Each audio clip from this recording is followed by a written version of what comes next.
Bonjour à toutes et à tous, vous écoutez Cinécast, le podcast qui chaque semaine vous recommande des films à voir au cinéma, en streaming ou en VOD. Ici Thibaut, toujours en direct du Festival de Cannes. Et pour ceux qui me regardent sur YouTube, veuillez pardonner mes lunettes de soleil et ma position très peu orthodoxe dans mon canapé. Mais la fin de festival commence à se faire sentir.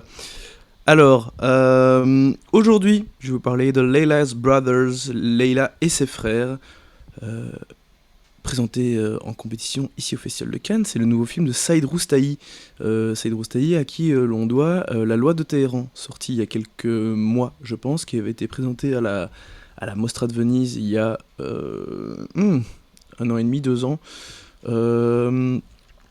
Gros thriller iranien qui avait vraiment fait forte impression au festival et qui, je pense, a eu plutôt une bonne relation, une bonne réputation, pardon, lors de sa sortie en salle en France et en Belgique. Donc, d'ailleurs, cette année, le Festival de Cannes a récupéré entre guillemets quelques réalisateurs plutôt habitués à la Mostra de Venise. Donc il y a celle de Roustahi dont je vais parler maintenant, mais il y a aussi Mario Marton. Là, j'ai pas parlé du film et je n'en parlerai pas, je pense, enfin, peut-être lors de la sortie du film, qui s'appelle Nostalgia, qui m'a pas laissé une grande impression. Mais voilà, oui, cette année, j'ai l'impression que Cannes a récupéré quelques réalisateurs plutôt habitués à la Mostra de Venise habituellement. Et c'est donc le cas de Saïd Roustahi, ici avec Layla's Brothers. Alors, de quoi parle ce film? En fait, il est question de la famille de Layla, hein, enfin en même temps tout est dans le titre, hein, vraiment.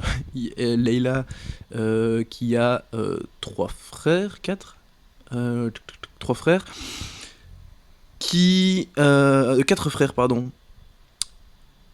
La famille est vraiment en grande difficulté, ils ont pas beaucoup d'argent, il y en a aucun qui travaille à part elle et un de ses frères qui récure les toilettes d'un centre commercial dans lequel Leila travaille aussi.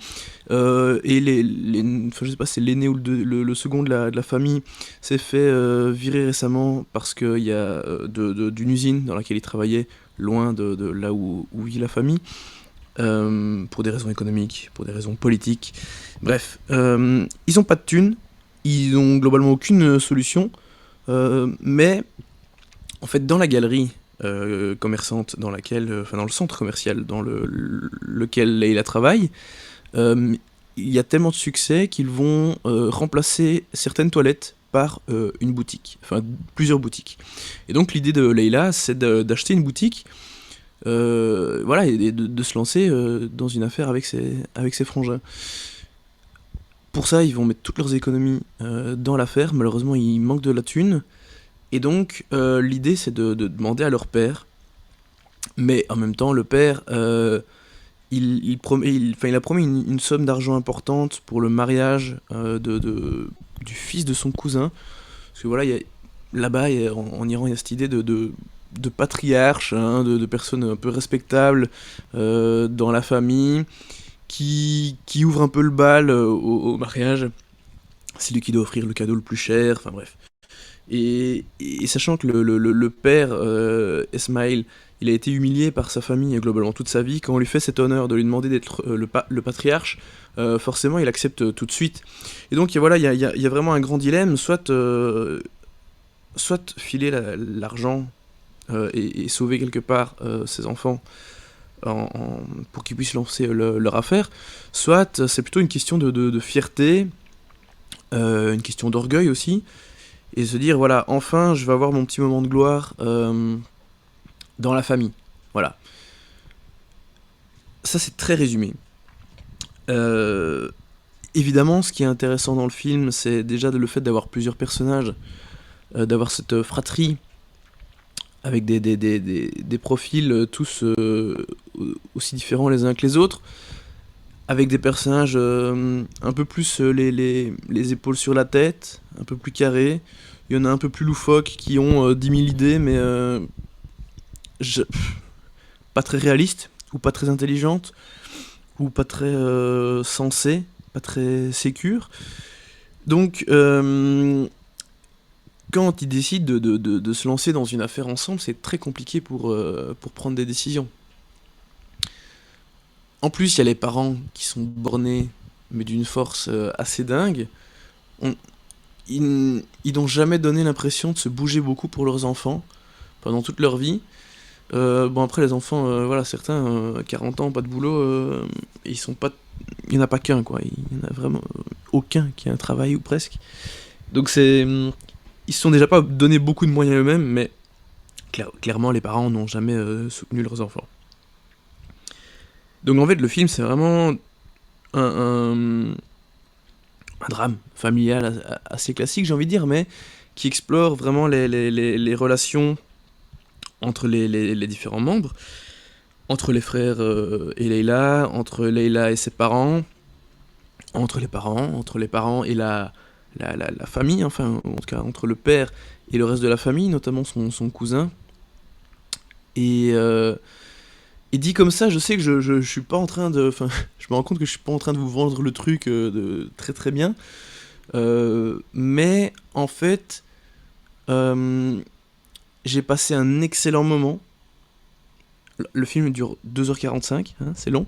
Ressenti 1h40, parce qu'en fait c'est passionnant la façon dont t'es présenté ce portrait familial, ces relations entre les différents personnages. Il y a un sens du rythme assez dingue, il y a des personnages géniaux et hyper attachants, donc vraiment les suivre, on se prend rapidement d'empathie pour eux. Et puis ils ont tous assez d'aspérité, de défauts et de qualités que pour vraiment pour que ça fonctionne en fait. Il n'y en a pas un qui est un peu plus lisse, qui sert un peu à rien. Tout est vraiment très très bien exploité dans le film. Et c'est ça qui rend le truc assez passionnant. Euh, et en fait, on est vraiment dans, j'ai envie de dire, dans du cinéma iranien pur jus. Un truc un peu à la Farhadi, à la Gobadi, etc. Où on a vraiment un portrait familial bien sûr, et ça on sait que les relations familiales, le cinéma iranien, il s'en fait un peu une spécialité, mais il y a aussi tout un côté un peu thriller, un peu... parce que voilà, il y a des enjeux financiers et au-delà de ça de survie en fait, mais donc ça donne voilà, un petit côté thriller au film qui est assez sympa. Euh, et donc on n'est pas juste dans ce côté drame, et c'est très prenant. On a toujours envie de savoir ce qui va se passer, parce qu'il y a pas mal de rebondissements. Parce qu'évidemment, tout va pas se passer comme attendu, sinon ça n'a aucun intérêt. Mais voilà, je trouve que Roustaï a bien repris, a bien exploré ces grandes thématiques qu'on retrouve souvent dans le cinéma iranien, pour en faire quelque chose d'assez grandiose, je trouve, malgré les apparences très classiques. Parce que je disais, voilà, une chronique familiale, on en a déjà vu plein, on en verra encore plein. Mais ce qui change, c'est évidemment la façon de faire, la façon de raconter les choses.